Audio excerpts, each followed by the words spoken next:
Hello everyone, in this video we are going to learn about pivot table. So pivot table Microsoft Excel के अंदर सबसे best option है और इस options का यूज़ डेटा को ईजिली समराइज और एनालाइज करने के लिए यूज़ होता है. पाइवट टेबल से पहले बात करें तो we have some another option as well like sorting and filter options, we have slicer as well. So sorting और फिल्टर ऑप्शन का यूज करके भी हम किसी डेटा को अरेंज कर सकते हैं बट एक लिमिटेड वे में.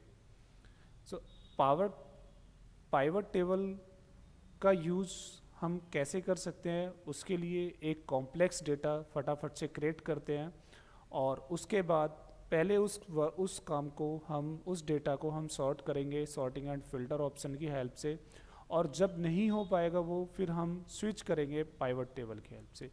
So let's start. क्वेश्चन कुछ ऐसा है कि एक शॉप में 5 सेल्स पर्सन है और मोर देन 200 प्रोडक्ट है.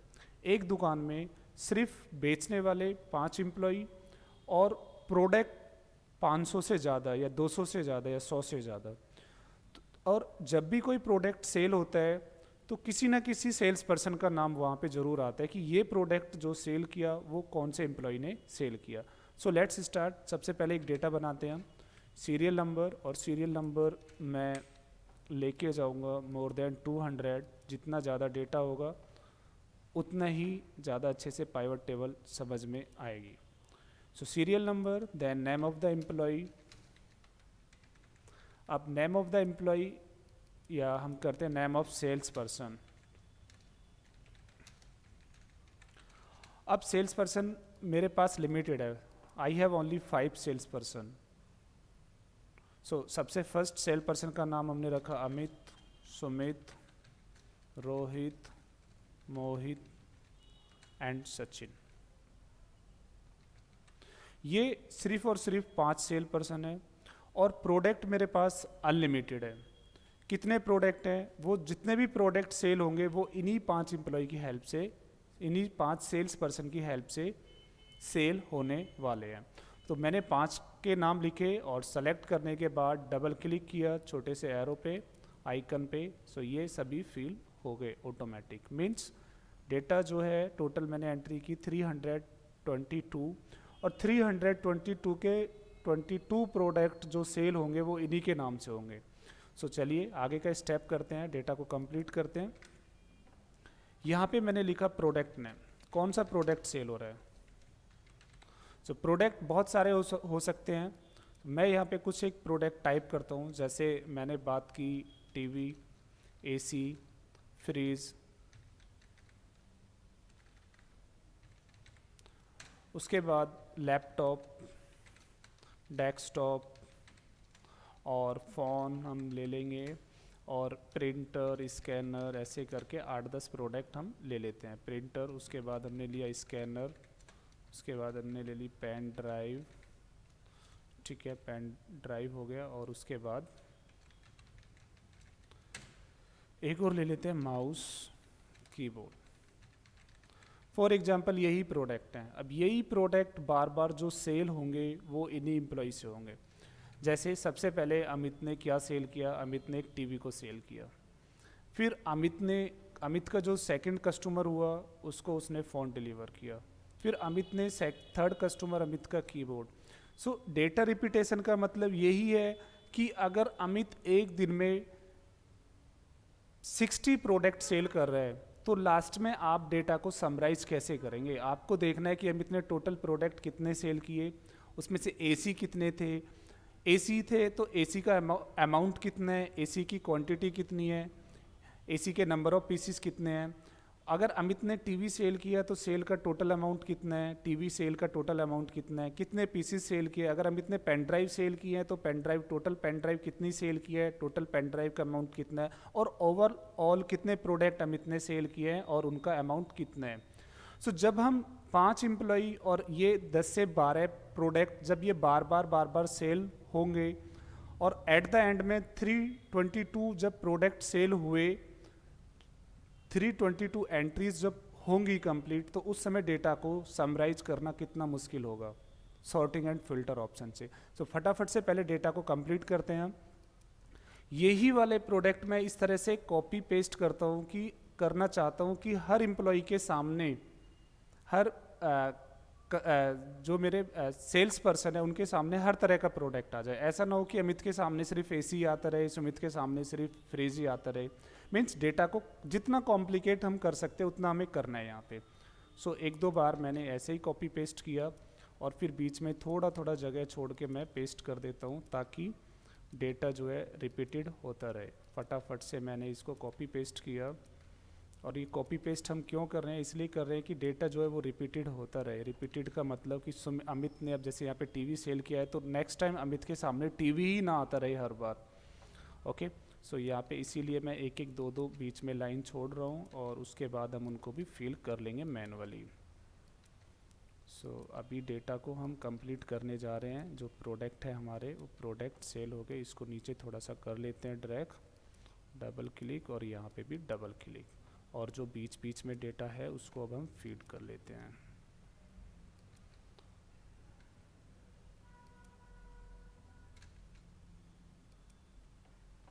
ये अभी तक हम पाइवट टेबल का यूज़ नहीं कर रहे हैं, अभी सिर्फ हम उस तरह का डेटा क्रिएट करने की कोशिश कर रहे हैं जैसे डेटा की हमें ज़रूरत है पाइवट टेबल बनाने के लिए। पाइवट टेबल को इम्प्लीमेंट करने का काम 1 मिनट का है, लेकिन उसके लिए डेटा कैसा हो उसके लिए हमें थोड़ा सा टाइम लग रहा है कि उस तरह का डेटा क्रिएट कैसे किया जाए। जो बीच बीच में मैंने सेल्स को ब्लैंक किया था वहाँ पे अब मैं ये प्रोडक्ट को पुट कर रहा हूँ मैनुअली ताकि डेटा ज़्यादा से ज़्यादा मेरा कॉम्प्लिकेटेड बना रहे।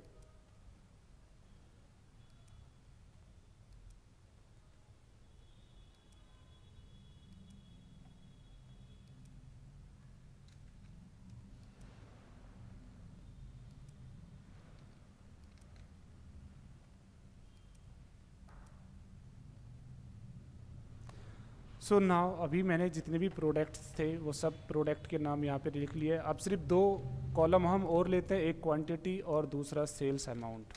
कितने पीसीस उन्होंने सेल किए और कितना अमाउंट था उनका। क्वांटिटी और सेल्स अमाउंट के लिए हम फॉर्मूला यूज करते हैं रैंड बिटवीन। कम से कम वो सेल कर सकता है 1, ज़्यादा से ज़्यादा वो 5 पीसीस सेल कर सकता है। 1 से और 5 के बीच में कोई भी अमाउंट वो दे देगा मुझे रैंड बिटवीन फॉर्मूला। फिर से यहाँ पे जो हम सेल्स अमाउंट लिखते हैं, हम लिखते हैं 5000 से 15000 तक के बीच में।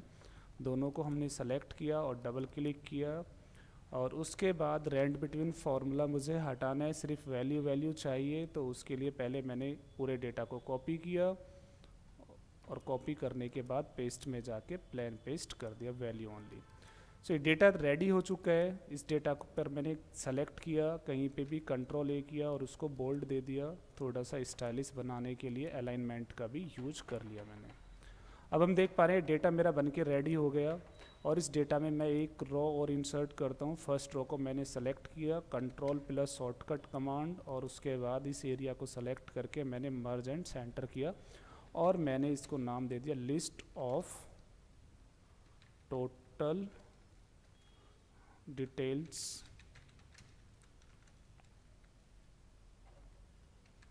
of total sales for the day of October 2018।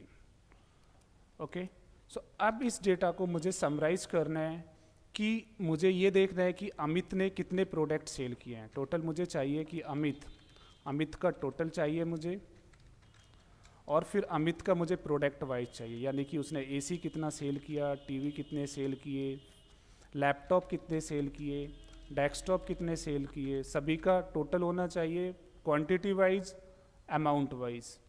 उसके बाद अमित के बाद सुमित, रोहित, मोहित, श्याम, जितने भी मेरे बाकी के 4 सेल्स पर्सन हैं उनका डेटा भी मुझे इसी तरह से अरेंज करना है।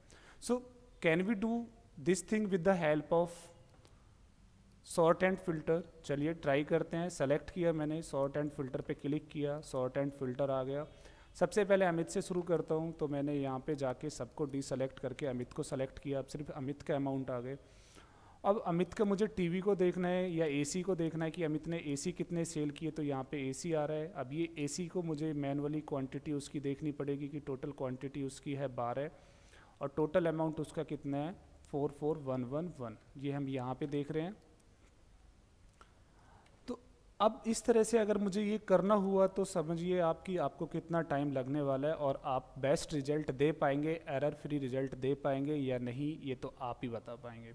एसी के बाद फिर आपको दूसरा प्रोडक्ट देखना होगा डेस्कटॉप, डेस्कटॉप के बाद फिर आपको तीसरा प्रोडक्ट देखना होगा फ्रीज। इस तरह से आपको ये करना होगा। तो मुझे नहीं लगता कि ये data sorting and filter option के लिए के का यूज करके इसको हम सॉर्ट कर सकते हैं। सो अब हमें कोई दूसरा ऑप्शन देखना पड़ेगा जहाँ पे हम कम से कम टाइम में कम से कम एफर्ट लगा के एरर फ्री 100% रिजल्ट दे सके। सो स्टार्ट करते हैं पाइवट टेबल। सबसे पहले हम ये फ़िल्टर हटा लेते हैं। मैंने फ़िल्टर को क्लियर किया और मैं फ़िल्टर के सिंबल भी हटा देता हूँ। फ़िल्टर को डी अप्लाई किया मैंने। चलते हैं इंसर्ट में पाइवट टेबल ऑप्शन की तरफ। तो अगर पाइवट टेबल पे मैं क्लिक करता हूँ तो पाइवट टेबल मुझे कहती है कि it's need to think. What's it need? Pivot table need only to input, two thing. The first one is where is the data और टेबल, जिस टेबल के अंदर आपका डेटा है।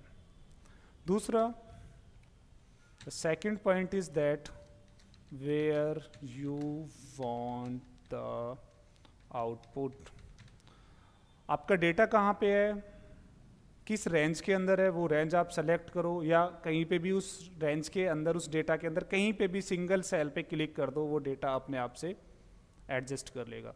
और सेकंड पॉइंट की जो डेटा आपने उसको दिया है उसके बिहाफ पे जो वो आपको एनालाइज करके देगा, डेटा का समराइज देगा, वो आप कहाँ पे चाहते हैं। तो you have the two option. The first one is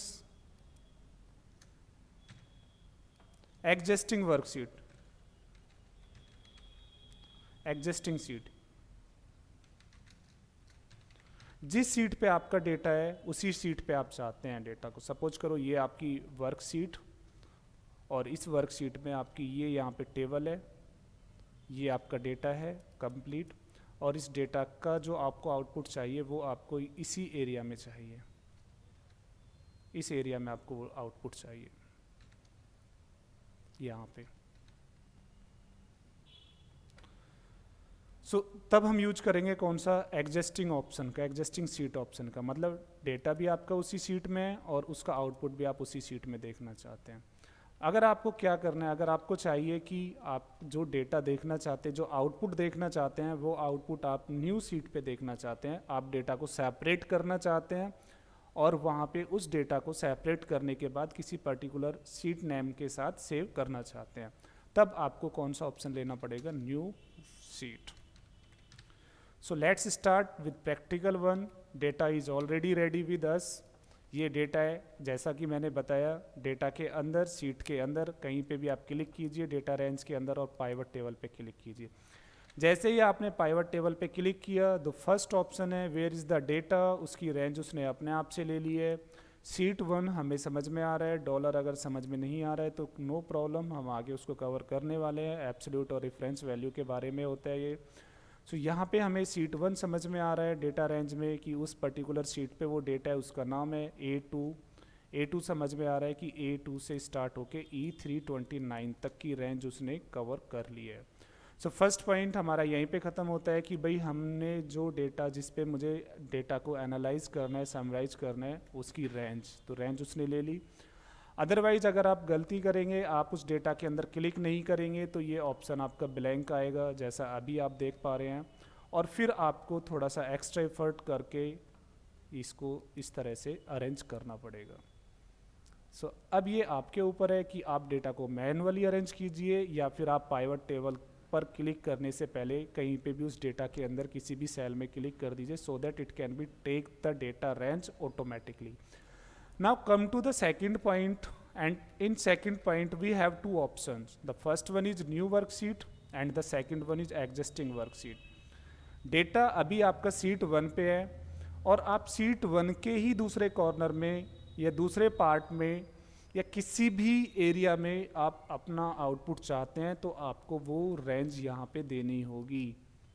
like ये कह रहा है कि जो डेटा चाहिए वो डेटा कहाँ पे चाहिए, सीट 1 का ही I8 से स्टार्ट होना चाहिए।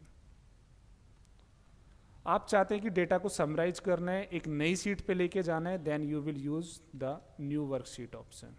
ओके, चलिए दोनों को करके हम देखते हैं। दोबारा से मैं हटाता हूँ। फर्स्ट ऑप्शन मैंने सीट के अंदर कहीं भी क्लिक किया, पाइवट टेबल पे क्लिक किया, फर्स्ट रेंज उसने ले ली।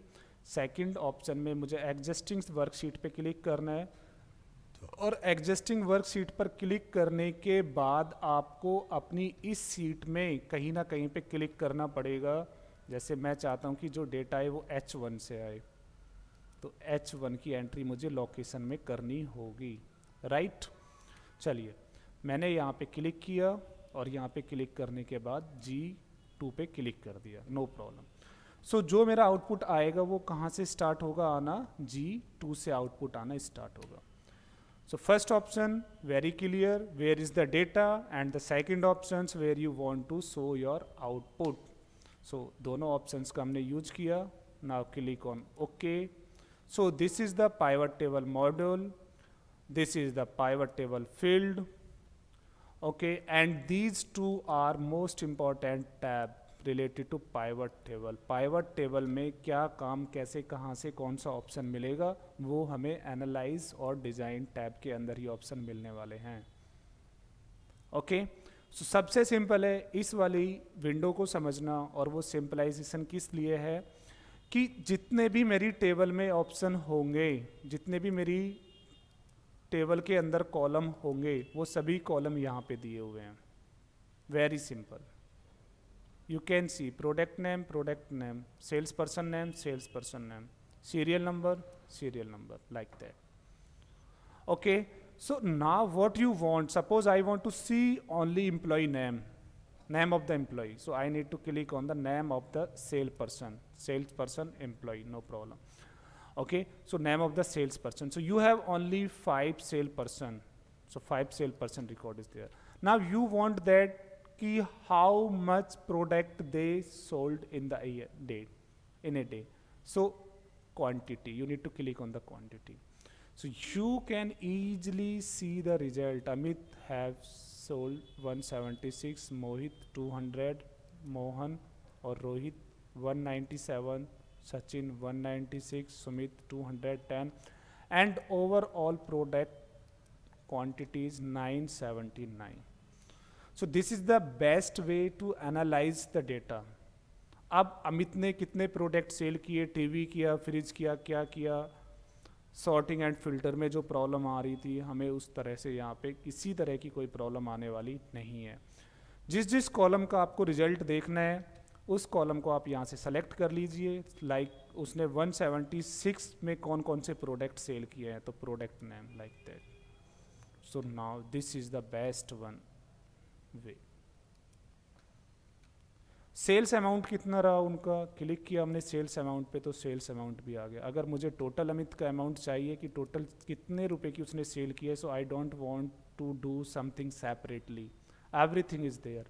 AC total quantity, total amount, fridge total quantity, total amount, keyboard total quantity, total amount. Okay, so this is what about pivot table, and this is the basic structure of the pivot table, the basic one.